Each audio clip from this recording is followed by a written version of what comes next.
Assalamualaikum warahmatullahi wabarakatuh. Ya, gimana kabar kalian hari ini? Alhamdulillah baik ya. Kita berjumpa lagi pada pertemuan kedua kita ya dalam pembelajaran kali ini. Nah, dalam pembelajaran kali ini, pertama sebelum kita memulai pembelajaran, sebaiknya kita berdoa dulu semoga pembelajaran kita hari ini berjalan dengan hikmat ya. Saya harap ketua kelas bisa membimbing teman-temannya untuk berdoa. Kepada ketua kelas saya persilahkan. Ya, baik, terima kasih kepada ketua kelas. Alhamdulillah kita masih diberi kesempatan ya serta kesehatan untuk bertemu kembali walaupun masih dalam pertemuan online ya. Entah kapan virus corona ini akan hilang dari Indonesia ini. Berdoa saja semoga virus ini cepat berlalu agar kita bisa bertatap muka seperti sebelum-sebelumnya ya, tidak online seperti ini ya. Ya, selanjutnya sebelum memulai pembelajaran, saya harap siswa yang belum merapikan pakaiannya segera merapikan pakaiannya, dan saya harap siswa-siswi dapat menjaga kebersihannya karena itu salah satu penilaian dari ibu ya.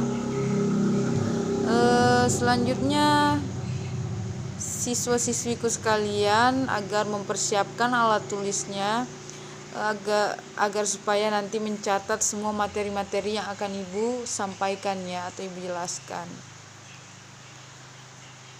Adapun tujuan pembelajaran pada kali ini, saya harap tujuan pembelajarannya ditulis ya. Ada 4 tujuan pembelajaran yang kita akan capai hari ini, yaitu yang pertama, siswa dapat mendeskripsikan keberagaman masyarakat Indonesia. Selanjutnya, siswa dapat menganalisis faktor penyebab keberagaman Indonesia. Selanjutnya, siswa dapat mendeskripsikan keberagaman suku dalam masyarakat Indonesia. Dan yang terakhir, siswa dapat mendeskripsikan keberagaman ras dalam masyarakat Indonesia ya. Nah, sebelum kita masuk, saya tanya kepada ketua kelas, apakah ada teman-teman yang tidak hadir dalam pertemuan kali ini? Ya, ada ya. Saya harap ketua kelas mengirimkan absen ke ibu lewat WA ibu ya, agar semua nanti bisa jelas, dan saya harap ketua kelas bisa sportif ya, bisa profesional, tidak menghadirkan teman yang tidak hadir. Itu tidak boleh ya. Kalau ibu dapatkan, ibu coret namanya ketua kelas ya. Langsung saja kepada pembelajaran kita hari ini. Judulnya yang kita akan bahas hari ini yaitu menghargai keberagaman suku, agama, ras, dan antar golongan dalam bingkai kehidupan Bhinneka Tunggal Ika. Dari namanya Bhinneka Tunggal Ika berarti berbeda-beda ya, tetapi tetap satu. Itulah Negara Kesatuan Republik Indonesia yang harus kita pegang teguh dalam diri kita ya. Adapun inti-inti materi kita pada siang hari ini, yang pertama itu pengertian keberagaman dalam masyarakat Indonesia, dan perilaku toleran terhadap keberagaman agama, ras, dan antar golongan ya. Yang pertama akan kita bahas yaitu pengertian keberagaman. Dari namanya keberagaman berarti suatu kondisi dalam masyarakat di mana terdapat perbedaan dari sukunya, agamanya, rasnya, dari segi ekonominya, dalam bentuk muka, wajah, atau apapun itu yang namanya keberagaman ya, dalam berbagai bidang. Nah itu tadi. Keberagaman dalam masyarakat itu adalah sebuah keadaan yang menunjukkan perbedaan yang cukup banyak macam atau jenisnya dalam masyarakat, seperti perbedaan warna kulit, perbedaan bentuk mata, hidung, perbedaan bentuk rambut, ada keriting, lurus, ada yang tidak ada. Nah, itu perbedaan-perbedaan yang terdapat dalam masyarakat banyak ya. Tapi perbedaan ini dapat kita ciptakan dengan saling menghargai antara satu sama lain. Sikap yang seperti ini harus kita tanamkan dimanapun kita berada, dengan siapapun kita berteman. Selanjutnya, keberagaman dalam masyarakat Indonesia. Ada 5 faktor ya yang mempengaruhi penyebab banyaknya keberagaman di Indonesia ini. Yang pertama itu letak strategis wilayah Indonesia. Nah, coba kita lihat sekarang, letak strategis wilayah Indonesia itu terletak di antara 2 samudra dan 2 benua ya. Coba adik-adik sebutkan samudra apa saja dan benua apa saja yang letak Indonesia ini, yang terletak pada Indonesia ini. Ya, yaitu Samudra Hindia dan Samudra Pasifik, dan benua Asia dan benua Australia, yang mengakibatkan wilayah negara kita ini menjadi jalur perdagangan Indonesia, dan menjadi lalu lintas perdagangan tidak hanya membawa komunitas dagangnya, tetapi mereka juga mempengaruhi kebudayaan, membawa kebudayaan mereka ke Indonesia. Seperti yang dulunya budaya kita makan pakai tangan, sekarang makan pakai sendok, ada yang pakai sumpit, yaitu kan budaya-budaya mereka yang mereka bawa ke negara kita. Selanjutnya, kondisi negara kepulauan. Nah, negara kita ini terletak beribu-ribu pulau yang terletak berbeda-beda ya, terpisah-pisah. Setiap masyarakat di pulau itu mengembangkan budaya mereka, karena dengan keterbatasan akses untuk menyeberang ke pulau tersebut itu kurang, jadi mereka mengembangkan budaya mereka sendiri. Jadi mereka tidak terpengaruhi oleh budaya-budaya asing lainnya. Seperti itu tadi yang Ibu jelaskan. Selanjutnya, perbedaan kondisi alam ya. Ada yang tinggal di daerah pantai, pegunungan. Ini semua yang menjadi hambatan-hambatan, faktor-faktor ya. Nah, yang tinggal di pegunungan itu mereka menggantungkan kehidupannya dengan tanaman-tanaman seperti padi, sayur-sayuran dan sebagainya ya. Sedangkan yang tinggal di pantai, mereka menggantungkan kehidupan mereka dengan cara turun ke laut untuk mencari ikan ya, untuk mencari dengan mencari makanan dengan cara melaut. Itulah perbedaan antara orang yang tinggal di pegunungan dan di laut. Selanjutnya yaitu keadaan transportasi dan komunikasi. Nah, sekarang kemajuan sarana transportasi dan komunikasi itu sangat-sangat mempengaruhi perbedaan masyarakat Indonesia. Nah, kemudian sarana itu membawa masyarakat mudah berhubungan dengan masyarakat lain. Seperti sekarang kan kita hidup dalam era reformasi modern 4.0, di mana zaman teknologi semakin maju ya. Yang dulunya kita menggunakan, yang dulunya orang tua dulu gunakan itu mengirim surat lewat pos, sekarang mengirim pesan lewat HP. Itulah canggihnya sekarang ya. Dan lebih canggihnya sekarang, dulu orang berjalan kaki ke sekolah ya. Nah, sekarang ada namanya motor, mobil, sepeda. Inilah kecanggihan transportasi dan komunikasi yang ada di Indonesia, yang terjadi di era reformasi ini. Nah, meskipun demikian, dengan adanya transportasi dan komunikasi tersebut, Sesulit apapun jarak, sejauh apapun jarak, pasti mereka akan tempuh dan lalui. Sebaliknya, sarana yang terbatas juga menjadi penyebab keberagaman masyarakat Indonesia. Tidak ada telepon, tidak ada kendaraan. Apa yang mereka lakukan? Dengan berdiam diri di suatu tempat, dengan mengembangkan budaya-budaya mereka sendiri, tidak dipengaruhi oleh suatu transportasi atau komunikasi yang bisa mempengaruhi budaya-budaya kita ya. Seperti dulu kita komunikasi dengan orang-orang lewat orang-orang dulu kan lewat apa namanya itu yang sambungan antara kaleng dengan kaleng. Nah, sekarang ada telepon ya, bisa ditelepon sekarang. Selanjutnya itu penerimaan masyarakat terhadap perubahan. Nah, ini lebih canggihnya sekarang, ada yang bisa menerima dan ada yang tidak bisa menerima dengan perubahan ini. Apa saja yang bisa menerima terhadap perubahan? Contohnya masyarakat perkotaan, mereka mudah sekali menerima perubahan-perubahan karena dengan adanya kecanggihan teknologi ya di perkotaan itu luar biasa banyaknya, jadi mereka cepat menerima perubahan-perubahan seperti yang tadi saya jelaskan. Dengan adanya makan pakai sumpit, pakai garpu lah, itu kan yang bisa hanya masyarakat perkotaan yang bisa itu menirunya.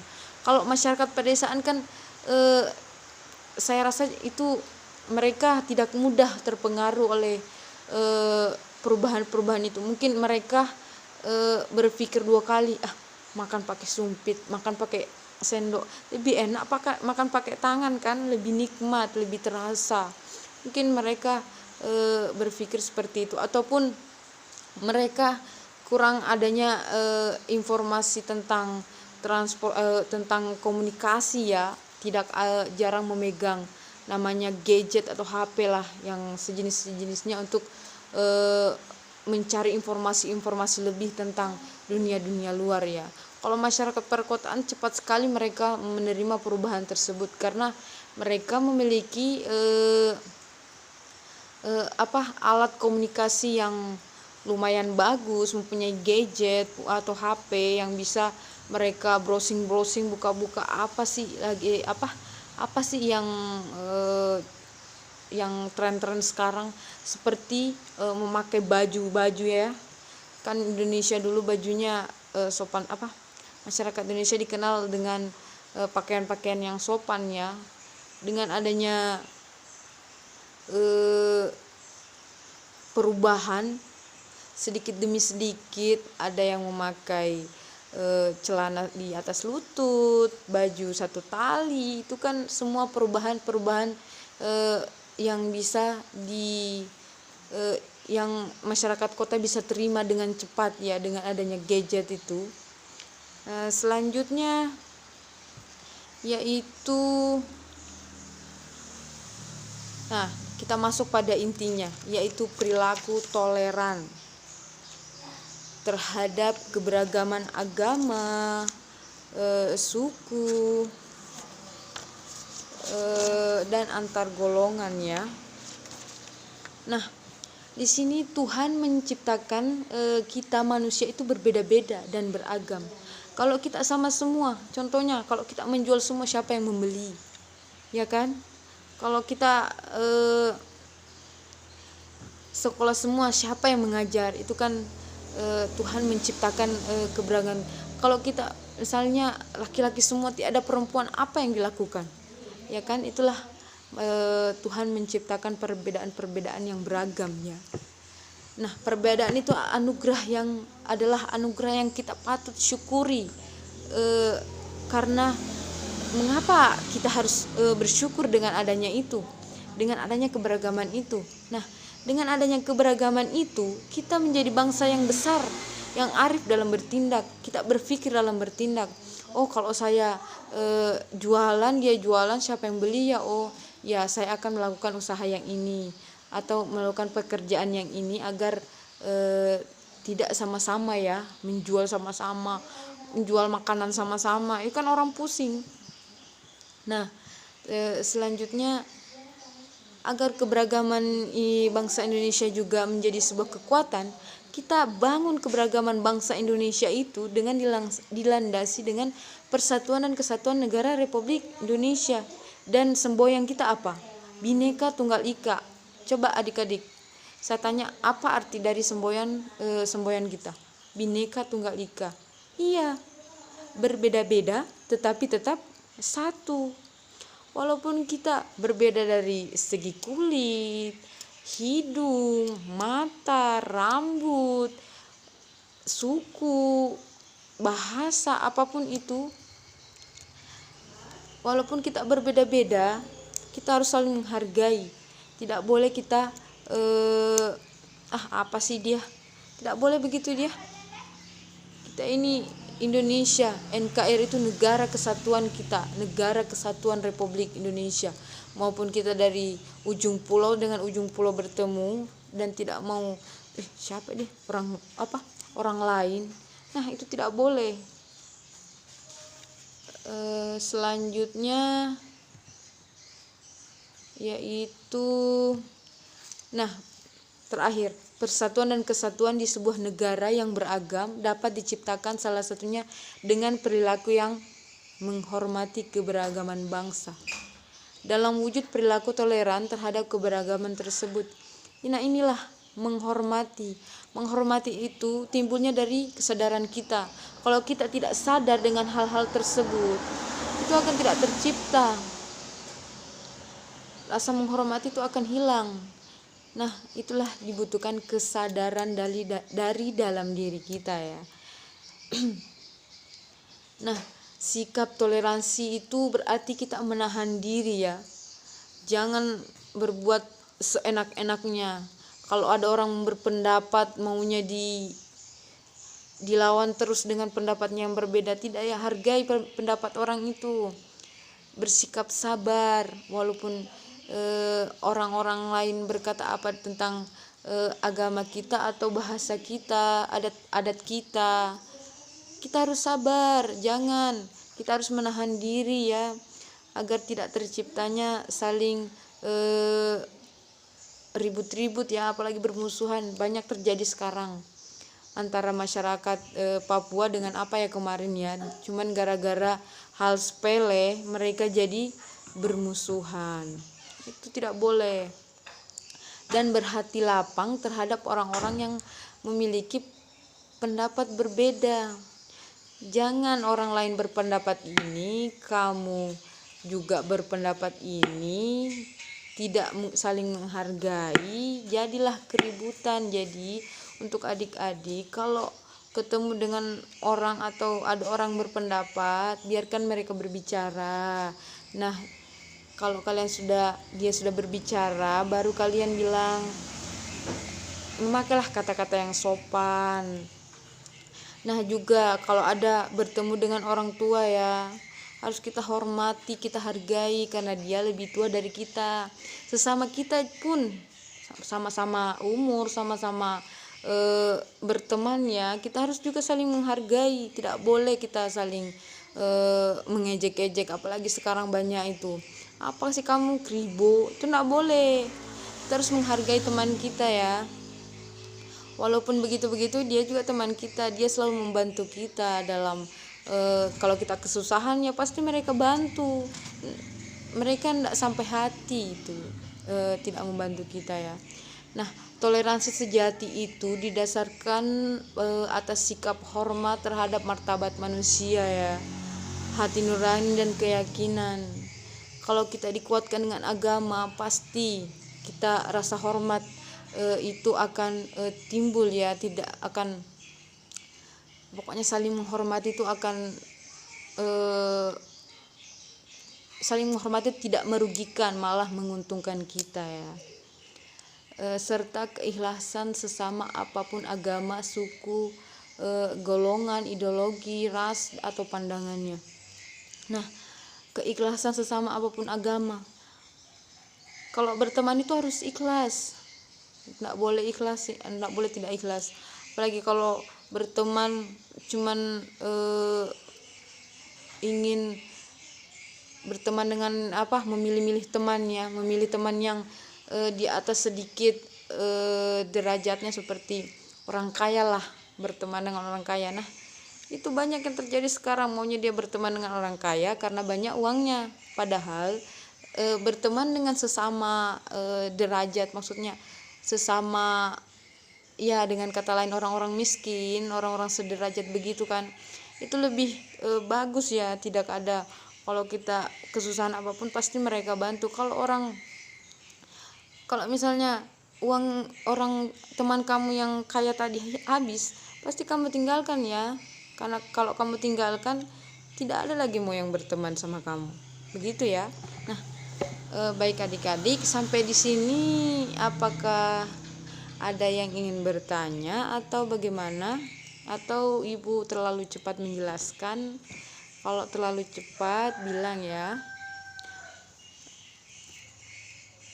Ya, baik. Mungkin cukup ya materi kita pertemuan kali ini, karena mungkin ada HP yang lowbat atau apa toh.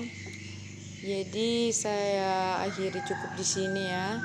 Dan ibu mohon, karena tidak ada yang bertanya, ibu akan bertanya kepada kalian ya.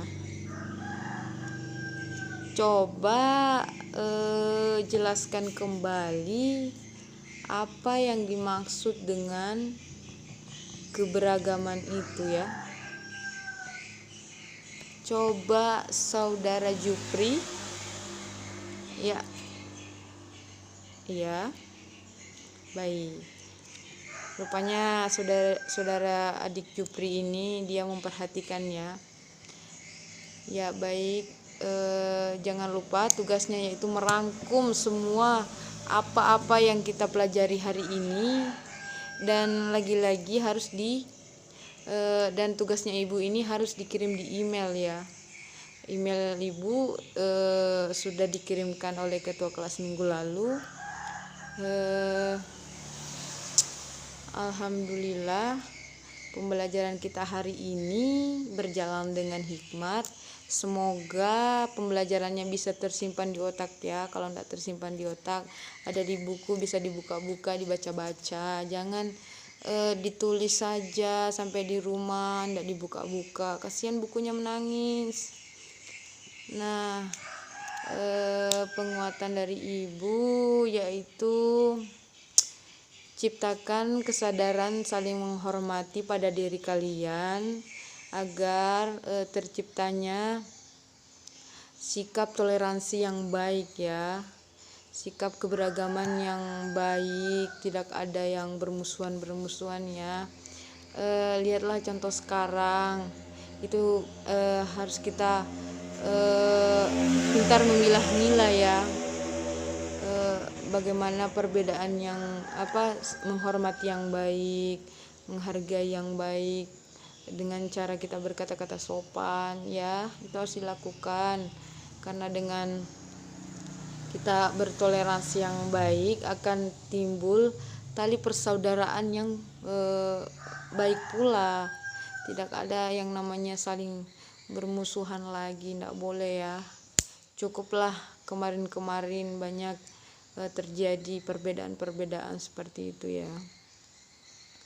Mungkin hanya ini yang ibu sampaikan pada siang hari ini. Kurang dan lebihnya ibu mohon maaf. Sekali lagi semoga pembelajarannya bisa tersimpan dengan baik di memori kalian. Saya akhiri, wabillahi taufiq wal hidayah. Wassalamualaikum warahmatullahi wabarakatuh.